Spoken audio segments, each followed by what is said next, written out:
नाज़रीन अस्सलाम वालेकुम। इनसाइड न्यूज के नए प्रोग्राम के साथ मैं हूं इब्राहिम राजा और आज हम बात करेंगे कि पाकिस्तान के ताकतवर हलकों ने यानी पाकिस्तान की इस्टेब्लिशमेंट ने मियां नवाज शरीफ के मुतल्लिक क्या एक नया और वाज़ेह पैगाम दिया है। ये जो पैगाम है ये क्यों बहुत से हलकों के लिए बहुत ही अनएक्सपेक्टेड था, यानी एक गैर मुतवक्को पैगाम था और ये पैगाम किन हलकों के लिए परेशानी का बायस भी बन सकता है। और इस पैगाम के बारे में ये तासुर क्यों दिया जा रहा है कि शहबाज शरीफ के जो मफाहमती राब्ते थे जो उन्होंने हाल ही में किए, यानी उनके बैकडोर राब्तों ने कुछ काम दिखाना शुरू कर दिया है। और इसी पूरी सूरत हाल में जहांगीर तरीन का जो एक पुरस्कार फैक्टर है उसने क्या रोल प्ले किया है और ये जहांगीर तरीन ग्रुप का जो फैक्टर है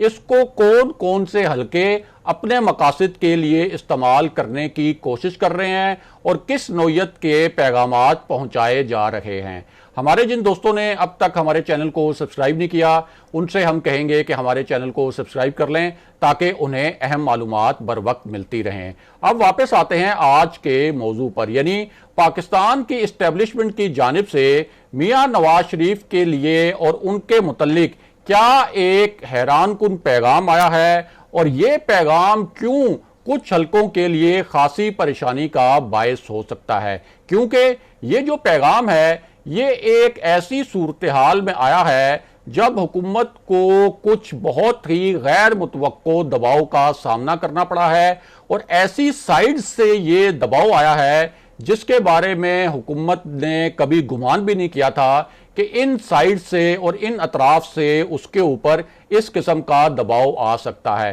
पहले तो आपको जहांगीर तरीन फैक्टर के बारे में एक अहम नुक्ते से आगाह करें। जब जहांगीर खान तरीन के खिलाफ वज़ीर-ए-आज़म इमरान खान के प्रिंसिपल सेक्रेटरी आजम खान और शहजाद अकबर ने कार्रवाई शुरू करवाई थी बकौल जहांगीर तरीन के, तो उस वक्त शहजाद अकबर वज़ीर-ए-आज़म ऑफिस में बैठे हुए वज़ीर-ए-आज़म इमरान खान के प्रिंसिपल सेक्रेटरी आजम खान और जो दीगर लोग थे जो इस कार्रवाई को आगे बढ़ाना चाहते थे उनको बिल्कुल ये अंदाजा नहीं था कि जहांगीर तरीन जो हैं वो इस तरह से रिएक्ट करेंगे और इतना बड़ा सियासी ग्रुप जो है उनके साथ खड़ा हो जाएगा। अब जिस तरह से ये पूरा सियासी ग्रुप उनके साथ खड़ा हुआ है एक ऐसी सूरत हाल में जब पाकिस्तान में एक मजबूत तासुर है कि इस तरह के जो ग्रुप्स हैं या जो सियासी जमातों के इस तरह के ग्रुप्स होते हैं जो अपनी वफादारियां तब्दील करते हैं वक्तन फवक्तन, तो उनके पीछे अमूमन जो है वो इस्टेब्लिशमेंट का हाथ ही होता है। तो इस पूरी सूरत हाल में जहांगीर तरीन के साथ जितनी मजबूती के साथ ये ग्रुप खड़ा हुआ वो भी वज़ीर-ए-आज़म इमरान खान और तहरीके इंसाफ के लिए हैरानकुन था। अब यहां अहम बात यह है कि यह बात इसलिए बहुत हैरानकुन थी कि बज़ाहिर जहांगीर तरीन वाले मामले पर इस्टेब्लिशमेंट का कोई लेना देना नहीं था, लेकिन उसके बावजूद वो जो अरकान हैं जहांगीर तरीन के साथ जो 33 अरकान खड़े हैं जिनमें 11 अरकान कौमी असम्बली और 22 अरकान पंजाब असम्बली शामिल हैं, वो बड़े ही फर्म तरीके से जहांगीर तरीन के पीछे खड़े हैं। अब एक तो उनके ऊपर ये दबाव आया और उसके साथ ही एक और मुबैना जो मुलाकात हुई army chief general Qamar Javed Bajwa के साथ कुछ अहम हुकूमती शख्सियात की, अब उसके मुतल्लिक भी बहुत से हलकों ने तस्दीक कर दी है और खुद हुकूमती हलके जो हैं और हुकूमत के आला ओहदेदार निजी महफिलों में अब ये तस्दीक कर रहे हैं कि वो मुलाकात हुई थी। यानी इससे पहले तो ये डिनाई किया जा रहा था कि army chief general Qamar Javed Bajwa और ये जो हुकूमती एहलकार हैं या हुकूमती ओहदेदार हैं 6, उनकी मुलाकात नहीं हुई थी, लेकिन अब इसकी तस्दीक की जा रही है और इस बात की भी तस्दीक की जा रही है कि इन 6 वज़रा को हकीकतन जनरल बाजवा की जानिब से यह पैगाम दिया गया था कि हुकूमत की जो परफॉर्मेंस है वो अप टू द मार्क नहीं है और ये पैगाम जो है इनडायरेक्टली वज़ीर-ए-आज़म इमरान खान को ही कन्वे किया गया था। इसके साथ साथ अहम बात यह है कि अब यह तासुर भी मौजूद है कि काबीना के अंदर जो तब्दीलियां हुई इन तब्दीलियों की तजावीज़ भी ताकतवर हलकों की जानिब से ही आई थी, लेकिन उन तजावीज़ के ऊपर उस तरह से अमल दरामद नहीं हुआ जिस तरह के ताकतवर हलके चाहते थे और काबीना में वज़रा को तब्दील करने के बजाय सिर्फ उनकी वजारतें तब्दील की गई। यानी ये नहीं हुआ कि जो वज़रा परफॉर्म नहीं कर रहे थे उनको काबीना से ही निकाल दिया जाता, बल्कि सिर्फ जो है कुछ वज़रा को इधर से उधर कर दिया गया, उनकी वजारतों में तब्दीली कर दी गई। और बहुत से हल्कों का तासुर यह है कि ताकतवर हल्के जो हैं वो इस बात पर भी मुतमईन नहीं है। अब इसी पूरी सूरत हाल में जनरल बाजवा ने एक गुफ्तगू के दौरान ये तस्दीक भी की थी इनडायरेक्टली, और इस तासुर की तस्दीक भी की थी इनडायरेक्टली कि army chief general Qamar Javed Bajwa और पाकिस्तान की इस्टेब्लिशमेंट की जानिब से वज़ीर आज़म इमरान खान को उस्मान बुज़दार को हटाने की तजवीज़ दी गई थी। और ये जो गुफ्तगू थी मुबैना तौर पर इसमें आर्मी चीफ जनरल बाजवा ने यह कहा था कि हमारी अगर सारी बातें वज़ीर आज़म इमरान खान मान रहे होते और अगर हम ही सारे मामला चला रहे होते तो फिर आज जो है उस्मान बुज़दार तब्दील हो चुके होते, जिसका साफ मतलब यह था कि ताकतवर हल्कों की जानिब से पहले भी ये तजवीज़ जो है उस्मान बुज़दार को हटाने की ये वज़ीर आज़म ऑफिस तक पहुंचाई जा चुकी है। अब उस्मान बुज़दार वाला मामला तो शायद वज़ीर आज़म इमरान खान ने इस वजह से अभी तक नहीं माना कि कुछ हल्के ये कहते हैं कि अगर उस्मान बुज़दार को पंजाब से हटाया गया और उनकी वजारत आला गई तो फिर ये तब्दीली का जो पूरा एक खेल है ये वफाक तक भी पहुंच जाएगा। इसलिए वज़ीर आज़म इमरान खान नहीं चाहते कि किसी भी तब्दीली की जो इब्तिदा है वो किसी भी तरीके से हो और ये ना हो कि पंजाब में आने वाली तब्दीली जो है वो वफाक तक पहुंच जाए। तो इस पर तो शायद वज़ीर आज़म इमरान खान का जो पैगाम है वो ताकतवर हल्कों के लिए अंडरस्टैंडेबल हो और वो समझ गए हों, लेकिन ये जो बाकी मामलात हैं यानी काबीना में उन वज़रा को लाना जो कि परफॉर्म कर सकें, इन